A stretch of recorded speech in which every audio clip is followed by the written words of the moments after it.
इस वीडियो में आचार्य जी कहते हैं कि देने वाले ने तुम्हें जो कुछ दिया है वो सहजता में ही दिया है, और जहाँ खींचातानी है वो तुम्हारे लिए नहीं है। चलो सुनते हैं।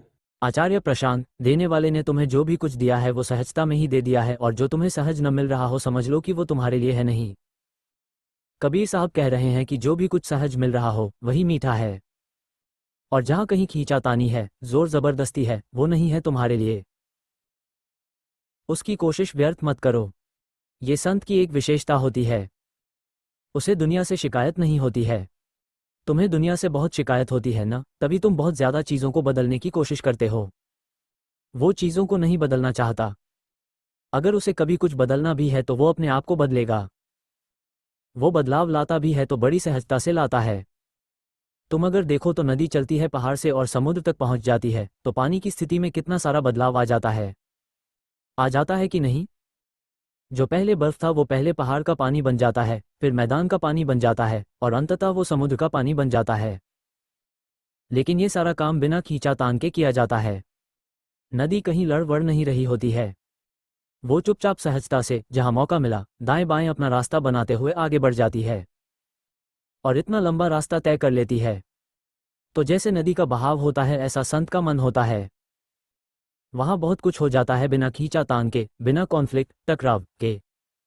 वहां पत्थर से पत्थर नहीं टकरा रहे होते हैं, वहां पानी पत्थर को पार कर रहा होता है। जब पत्थर पत्थर को पार करना चाहता है तो क्या होता है? प्रश्नकर्ता, टकराव। आचार्य प्रशांत, टकराव। और जो टकराव हो तो कोई जरूरी भी नहीं है कि पत्थर पत्थर को पार कर जाए। पर जब पानी पत्थर को पार करता है तो कैसे पार करता है? इधर से उधर से बस कर गया पार। काम भी हो गया और टकराव भी नहीं हुआ। और देखा है तुमने अच्छे से कि पानी और पत्थर जब मिलते हैं तो घिस कौन जाता है? प्रश्नकर्ता, पत्थर। आचार्य प्रशांत, अब ये बड़ी अजीब बात है। पानी इतना मुलायम, पत्थर इतना सख्त। पानी खींचा तान करना नहीं चाहता और पत्थर लड़ने को तैयार बैठा है। लेकिन अंततः घिस कौन गया? प्रश्नकर्ता, पत्थर। आचार्य प्रशांत, तो संत पानी जैसा होता है, वो सब कुछ कर डालता है बिना खींचातान के। प्रश्नकर्ता, सर ये जो घिसने वाला मसला है इसमें यह है कि जो पत्थर है जो घिस रहा है उसका पार्टिकल कण एक ही है, और जो पानी है उसका बहुत सा पार्टिकल आकर वहां टकरा रहा है। वो तो अपना पोजीशन चेंज, स्थिति परिवर्तन कर रहा है ना सर। लेकिन पत्थर का पोजीशन वही है, इसलिए वो घिस रहा है। एक पार्टिकल, अगर एक पार्टिकल पानी का और एक पत्थर का टकराए तो पानी का तो भाग जाएगा ना सर। आचार्य प्रशांत, तो संत ऐसा ही होता है। वो लगातार बहाव में होता है, वो लगातार बदल रहा होता है। पत्थर माने वो जो सख्त है, जो ठोस है, जो बदलने को तैयार नहीं है, अहंकार जैसा है। और संत माने वो जिसकी अपनी कोई पहचान है ही नहीं, जो नदी जैसा है, जो लगातार बदलने को तैयार है। वो लगातार बहाव की प्रक्रिया में है। जो पत्थर हो जाएगा उसका घिस जाना पक्का है, क्योंकि वो कुछ हो गया है। ठोस।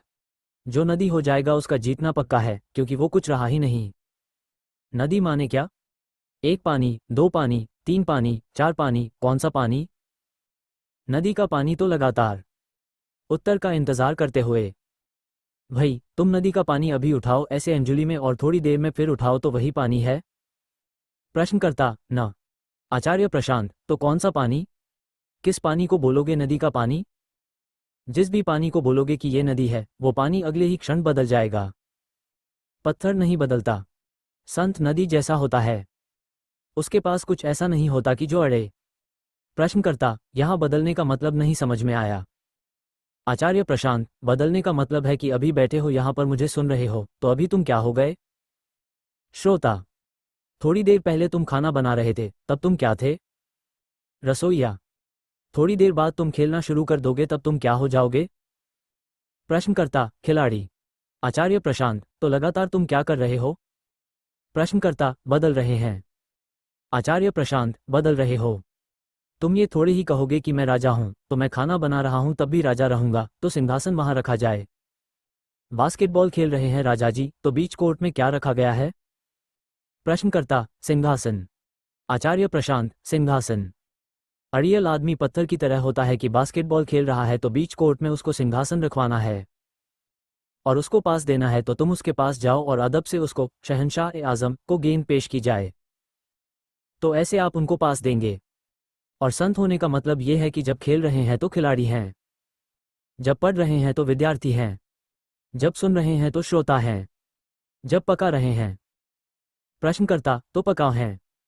आचार्य प्रशांत, वो जो कुछ भी पेड़ पर था ये पक्का है कि पेड़ से तो उतर गया है। कहाँ आ गया है? कहाँ आ गया है? प्रश्नकर्ता, दिमाग में। आचार्य प्रशांत, उसने बोला तुम तो पेड़ तक आओगे नहीं, अब हम ही आ जाते हैं। प्रश्नकर्ता, सर हम चले जाए लेकिन सर दिक्कत हो जाएगी। आचार्य प्रशांत, अब काहे को जाना है? अब तो वो आ गया वो। समझ गए इस बात को? लगातार बदलते रहना बहुत ज़रूरी है, लेकिन याद रखो कि जो भी बदलाव हो वो कहाँ पर हो। प्रश्नकर्ता, बाहर। आचार्य प्रशांत, बाहर बाहर? भीतर क्या बना रहे? प्रश्नकर्ता, सत्य। आचार्य प्रशांत, खेल भी रहे हो तो सच्चाई से खेल रहे हैं, खाना भी पका रहे हैं तो सच्चाई से पका रहे हैं, पढ़ भी रहे हैं तो? प्रश्नकर्ता, सच्चाई से। आचार्य प्रशांत, सुन भी रहे हैं तो? प्रश्नकर्ता, सच्चाई से। आचार्य प्रशांत, ये जीने का तरीका है। बाहर कुछ भी करेंगे, हम कोई पाबंदी नहीं रखते, लेकिन अंदर अंदर बाहर कितने भी रंग बदलते रहें, भीतर का रंग एक रहेगा। बाहर तुम हमसे जितने रंग बदलवाना चाहते हो बदलवा लो, भीतर का रंग एक रहेगा।